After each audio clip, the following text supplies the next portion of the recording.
제21 비설, 소설, 분 설할 것이 없는 설법. 부처님께서 일체법을 말씀하신 것은 일체 마음을 제독기 위함이니 일체 마음이 공하면 일체 설법도 없는 것이니라. 지어서 짐짓 없는 것이 아니라 본성이 없는 연고니라. 그런 고로 법을 가히 설할 것도 없는 것이라 이름이 설법이니라. 제21 비설 소설분 수보리 여, 물, 위, 열의 작신념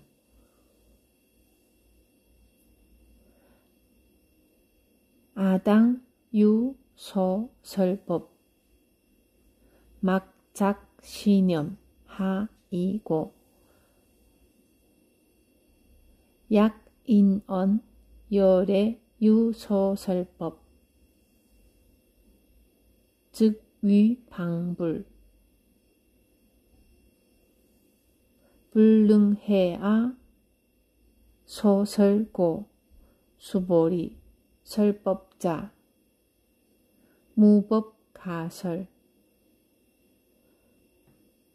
시명설법 이시 해명수보리 백불언 세존 파유중생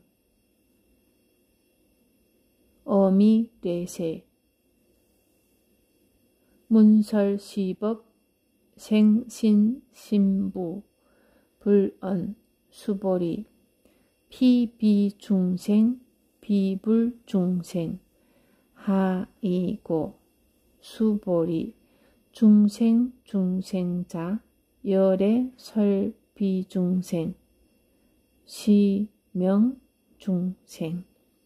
수보리여 그대는 열애가 내가 마땅히 말한 바 법이 있다고 생각한다고 말하지 마라. 그렇게 생각하지 말지니 왜냐하면 만일 어떤 사람이 열애께서 설한 바 법이 있다고 한다면 이는 곧 부처를 비방하는 것이니 내가 말한 바를 알지 못하기 때문이다. 수보리여 법을 말한다는 것은 법을 가히 말할 수 없는지라 이 이름이 법을 말함이니라. 그때 해명수보리가 부처님께 여쭈었습니다. 세존이시여 자못 중생들이 저 미래 세상에 이 법 설하심을 듣고 믿는 마음을 내겠습니까? 부처님께서 말씀하셨습니다.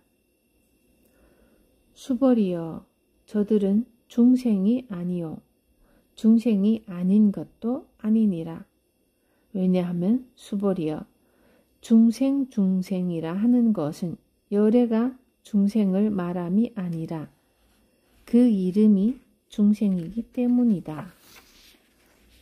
자등명, 법등명 이번에는 수보리가 의심을 표하기 전에 부처님이 먼저 말씀하십니다.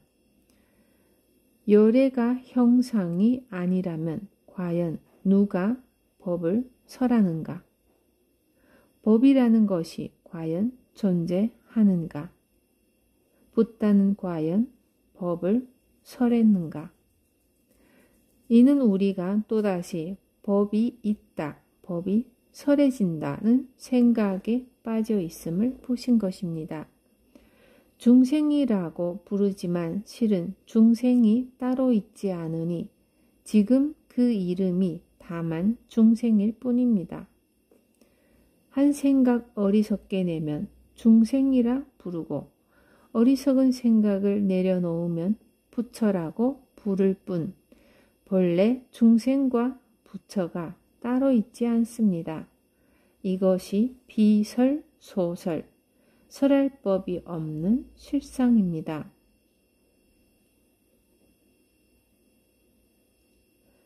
수보리여, 그대는 열애가 내가 마땅히 말한 바 법이 있다고 생각한다고 말하지 마라. 그렇게 생각하지 말지니 왜냐하면 만일 어떤 사람이 열애께서 설한 바 법이 있다고 한다면 이는 곧 부처를 비방하는 것이니 내가 말한 바를 알지 못하기 때문이다. 수보리여, 법을 말한다는 것은 법을 가히 말할 수 없는지라 이 이름이 법을 말함이니라. 부처님은 말에 집착하지 말라고 하셨습니다.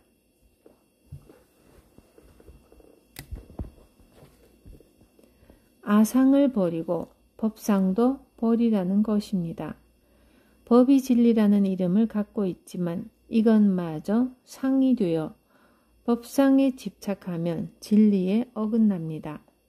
설령 부처님이 말씀하신 것을 기록했다 하더라도 거기에 맹목적인 절대성을 부여하는 것은 진리로 가는 길이 아닙니다.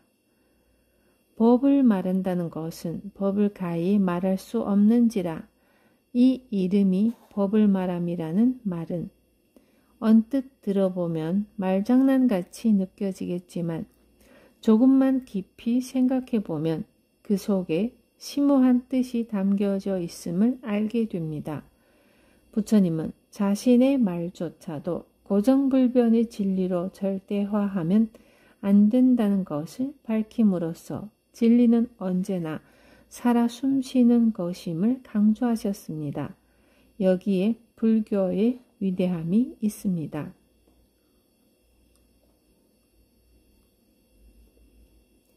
아난다여, 그러므로 그대들은 자신을 섬으로 삼고 자신을 귀의 처로 삼아 머물고 남을 귀의 처로 삼아 머물지 말라.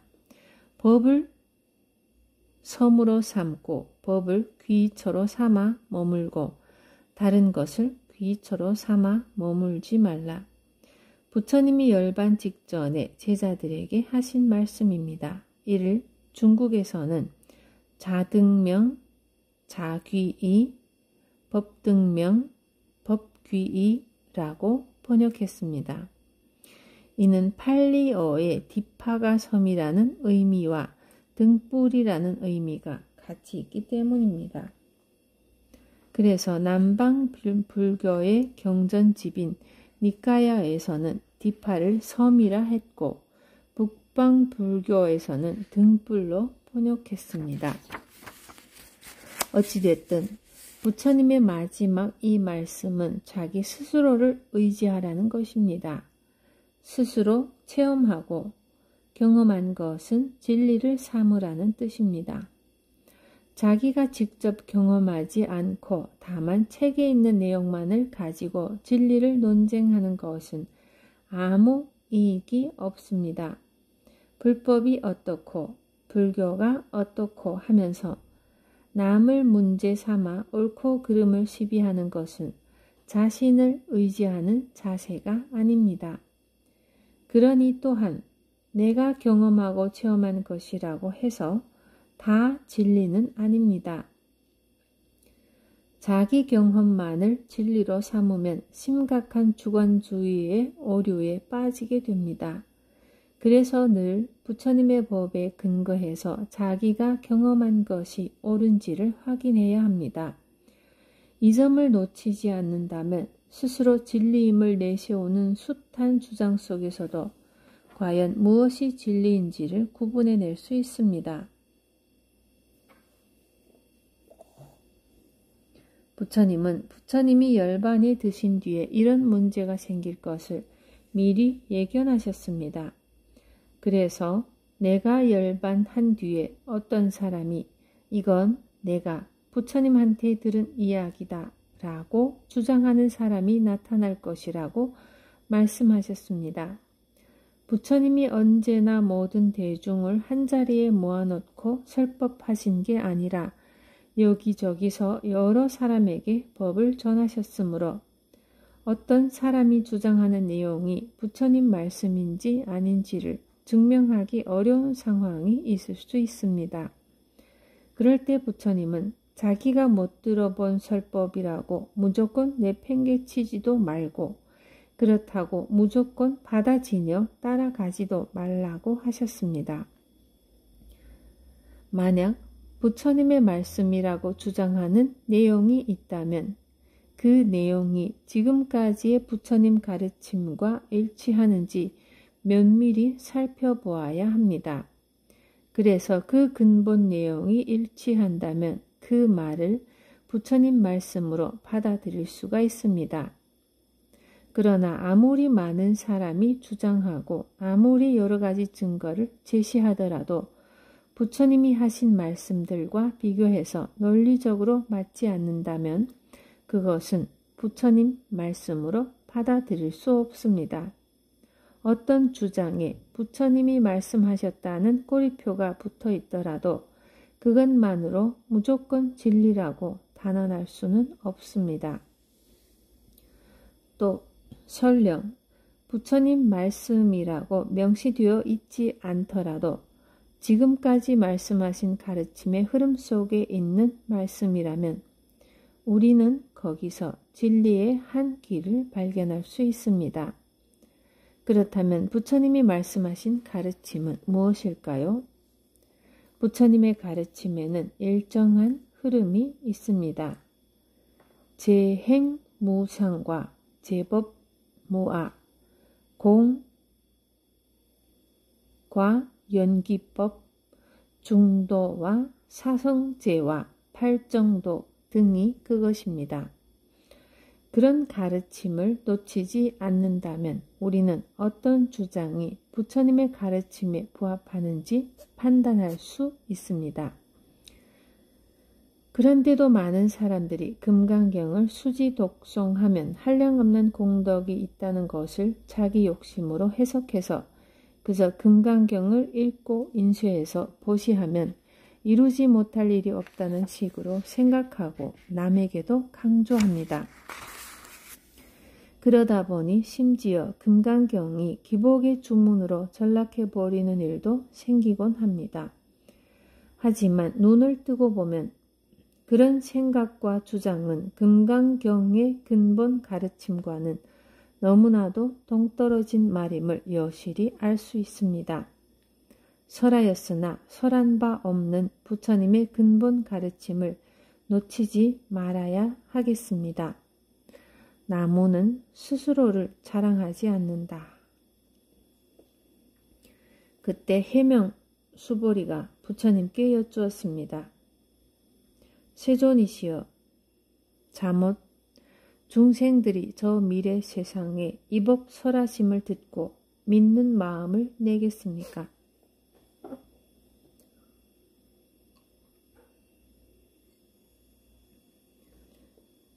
부처님께서 말씀하셨습니다.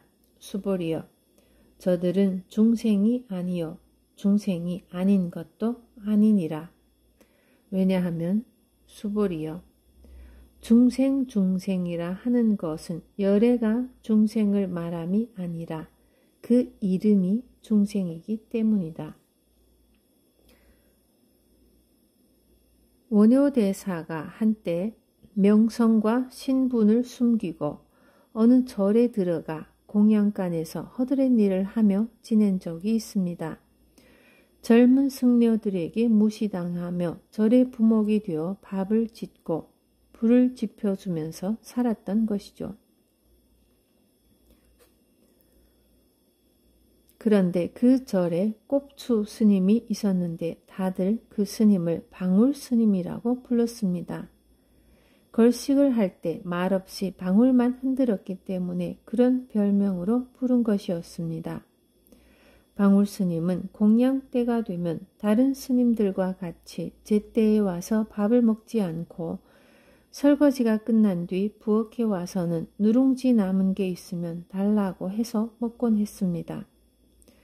그래서 다른 스님들은 물론이고 부목들까지 무시하고 놀렸지만 방울 스님은 개의치 않고 누룽지를 얻어먹고는 희죽 웃으면서 돌아다녔습니다.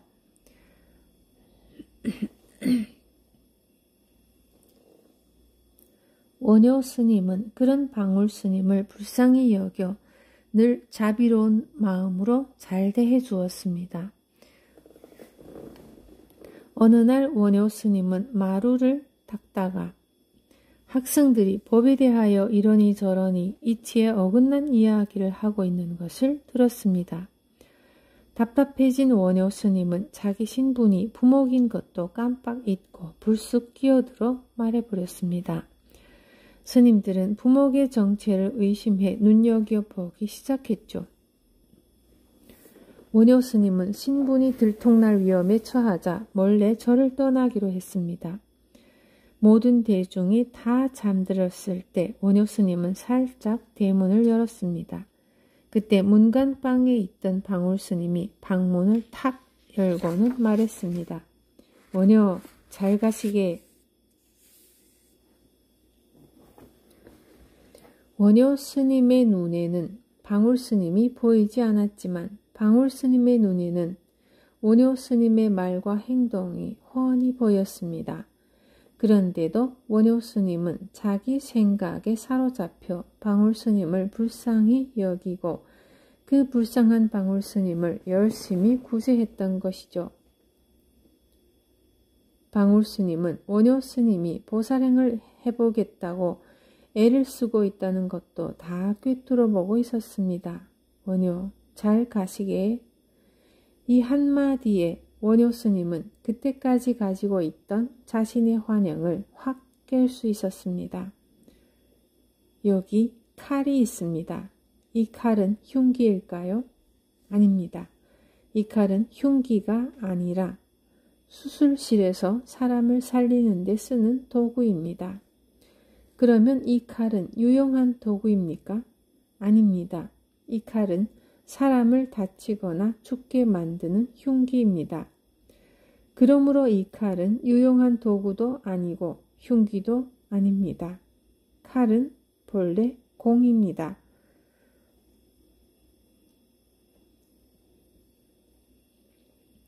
칼이 본래 공함으로 어리석은 사람이 잡으면 흉기가 되고 의로운 사람이 잡으면 사람을 살리는 보배의 검이 됩니다. 사람도 그렇습니다. 본래 중생의 본성이 있는 것은 아니되 지금 이 순간 어리석은 생각에 사로잡히면 중생이라고 부릅니다. 중생이라고 부르지만 중생의 본질을 품고 있는 게 아니라 지금 마음이 어리석어 중생 노릇을 함으로 그 이름이 중생일 뿐입니다. 한 생각에 사로잡혀 있으므로 중생이고 한 생각 돌이키면 그는 이미 부처입니다. 마음이 깨달으면 부처요. 마음이 어리석으면 중생입니다. 중생과 부처가 따로 있지 않으니 다 일심에서 일어나는 모습입니다. 발볼이 심하여 수행하는 자가 마음을 항복받으려면 일체 중생을 제도하라고 했습니다. 괴로움을 여인 참 자유와 참 행복을 맛보려면 남에게 사랑받고 이해받고 도움받으려는 마음을 뒤집어서 남을 사랑하고 이해하고 도와주려는 마음을 내야 합니다. 그러나 제 아무리 정성껏 남을 보살피는 사람이라도 내가 중생을 제도한다는 생각을 한다면 그건 참된 보살행이 아니며 해탈의 길도 아닙니다. 제도하는 내가 따로 있고 제도받는 중생이 따로 있고 제도하는 행위가 따로 있다는 어리석음을 벗어나지 못했기 때문입니다. 나무는 부지런히 광합성 작용을 해서 신선한 산소를 만들어내면서도 무생명이 그 산소로 숨쉬는 걸 보고 내가 산소를 만들어줬다고 자랑하지 않습니다. 준다는 것도 받는다는 것도 다 우리의 생각, 고정관념입니다. 실상에서는 주는 것도 받는 것도 없습니다. 태양은 다만 햇빛을 비추고 물은 다만 흘러내리며 나무는 다만 광합성을 할 뿐이니 거기에는 주고받는다는 말조차 필요 없습니다. 실무중생 득멸도자, 실로 제도를 받은 자가 하나도 없다. 이 말은 본래 중생이라고 할 것이 없으니 중생을 제도한 바가 없다는 가르침입니다.